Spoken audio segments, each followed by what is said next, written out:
নাগরিকত্ব বাতিল করা হলো। প্রয়াত কবি আসাদ বিন হাফিজ। সেই সব জ্ঞান পাপীকে যাদের সম্পর্কে আল্লাহ রাব্বুল আলামিন ঘোষণা করেছেন, আল্লাহ তাদের অন্তঃকরণ এবং কর্ণসমূহ বন্ধ করে দিয়েছেন, আর তাদের চোখগুলোকে করে দিয়েছেন দৃষ্টিহীন।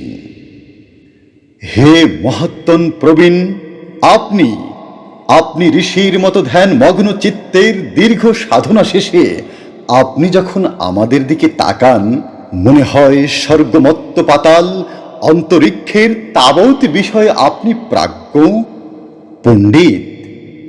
আপনার মুকুটের 14টি সার্টিফিকেটের উজ্জ্বলতা দেখে সাধ্য কি আমরা তার অসম্মান করি?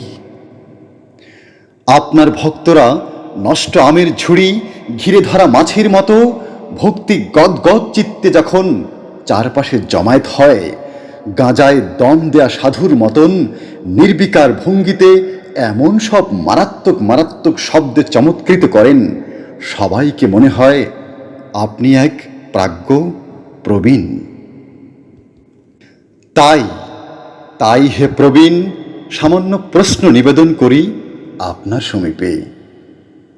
বলুন তো, আপনার পরিচিত এই পৃথিবীটার বয়স কত?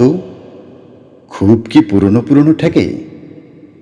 এই যে বয়সী সূর্য এবং চাঁদ, যার আলো আর জোছনায় আপনি শক্তি, সাহস ও পুলক সঞ্চয় করেন, তাতে কি আপনার খুব অরুচি?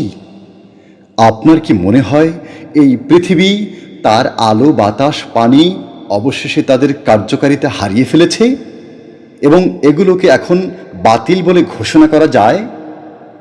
তাহলে তাহলে কেন হে প্রবীণ, মাত্র 1400 বছরের পুরনো আলোতে আপনার এত অভক্তি আর ঘৃণা? সত্যকে পুরাতন বলে আপনি বাতিল ঘোষণা করেছেন, মিথ্যাকে বলেছেন আধুনিকতা, অন্ধকারকে প্রগতি আর কদর্যতাকে বলছেন নান্দনিক শিল্প। তাহলে তাহলে আপনি কি অনন্ত অন্ধকারের প্রতি আমাদের সবাইকে সম্মোহিত করতে চাইছেন?